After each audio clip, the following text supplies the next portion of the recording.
السلام عليكم ورحمة الله وبركاته. الحمد لله والصلاة والسلام على رسول الله وعلى آله وأصحابه أجمعين. اتقوا الله عباد. മഹാനായ അൽ ഇമാം ഇബ്നുൽ ഖയ്യിം റഹിമഹുല്ലാഹ് അദ്ദേഹം പറഞ്ഞ ഒരു വാചകമാണ് സൂചിപ്പിക്കാൻ ഉദ്ദേശിക്കുന്നത്. അദ്ദേഹം പറഞ്ഞത് കാണാം, മിൻ അലാമത്തി ശഖാവത്തി നിസ്യാൻ ഉയൂബിൻ നഫ്സി വത്തഫറുഖു ലിഉയൂബിൻ നാസ്.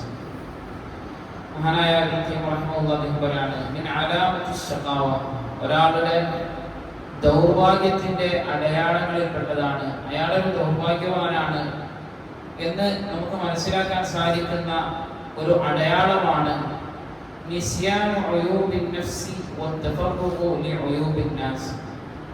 സ്വന്തത്തിലെ അയൂബുകൾ, അയ്ബുകൾ, കുറവുകൾ അത് മറന്നു കളയുകയും വത്തഫറുഖു ലിഉയൂബിൻ നാസ്, മറ്റുള്ള ആളുകളുടെ അയ്ബുകൾക്ക് വേണ്ടി ഒഴുകിയിരിക്കുകയും ചെയ്യുക എന്നുള്ളത് ഒരാളുടെ ശഖാവത്തിൽപ്പെട്ടതാണ്, ഒരാളുടെ ദൗർഭാഗ്യത്തിൽപ്പെട്ടതാണ് എന്നാണ് മഹാനായ ഇബ്നുൽ ഖയ്യിം റഹിമഹുല്ലാഹ് നമുക്ക് പറഞ്ഞത്.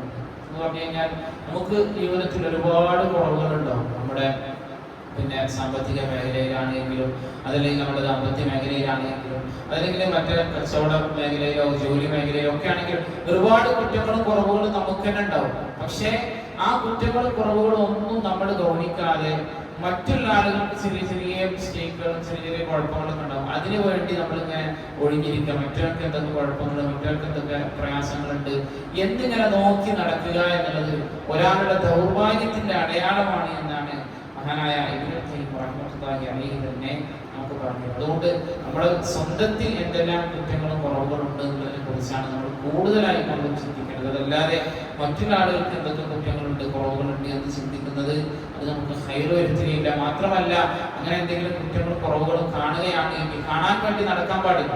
ഒന്നാമത്തെ മനസ്സിലാക്കേണ്ടത്, മറ്റൊരാൾക്ക് എന്തെങ്കിലും കുറ്റങ്ങളും കുറവുകളുണ്ടെങ്കിൽ അതിന്റെ പിന്നാലെ ജാസൂസിന്റെ പണിയെടുത്തുകൊണ്ട്, ഒരു ചാരന്റെ പണിയെടുത്തുകൊണ്ട് നമ്മൾ എന്ത് ചെയ്യാൻ പാടില്ല, പിന്നാലെ നടക്കാൻ പാടില്ല. എന്തെങ്കിലും ഒരു മസ്ലഹത്ത്, എന്തെങ്കിലും ഒരു നന്മ അതിലുണ്ട് എങ്കിൽ മാത്രമാണ് നമ്മൾ ചെയ്യാൻ പറ്റും. ഉദാഹരണത്തിന് ഒരാൾ കച്ചവടം തുടങ്ങുകയാണ്.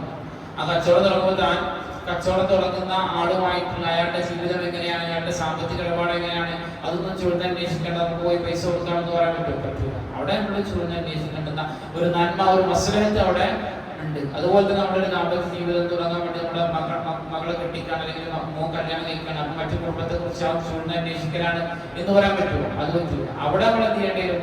ചുഴന്നന്വേഷിക്കേണ്ടി വരും. പക്ഷേ ഒരു കാര്യവും ഇല്ലാതെ തന്റെ സഹോദരന്റെ വിഷയത്തിൽ ഒരു ബന്ധവും ഇല്ലാതെ ആ രൂപത്തിൽ എന്ത് ചെയ്യാം, നമ്മൾ ചുഴന്നന്വേഷിക്കുക, അവരുടെ ജീവിതത്തിൽ എന്തൊക്കെ നടക്കുന്നുണ്ട് എന്നുള്ള അന്വേഷിക്കുക എന്നുള്ളത് ഒരിക്കലും അത് ചെയ്യാൻ പാടില്ലാത്ത കാര്യമാണ്. അത് ശഖാവത്തിന്റെ അടയാളമാണ്, അത് ദൗർഭാഗ്യത്തിന്റെ അടയാളമാണ് എന്നാണ് പണ്ഡിതന്മാർ നമുക്ക് പഠിപ്പിച്ചിട്ടുള്ളത്. അല്ലാഹു സുബ്ഹാനഹു വ തആല കാര്യങ്ങൾ കൃത്യമായി മനസ്സിലാക്കാനും അതനുസരിച്ച് ജീവിതത്തിൽ പ്രാവർത്തികമാക്കാനും എല്ലാം ഉള്ള തൗഫീഖ് നമുക്ക് ഏവർക്കും ലഭിക്കുമാറാകട്ടെ.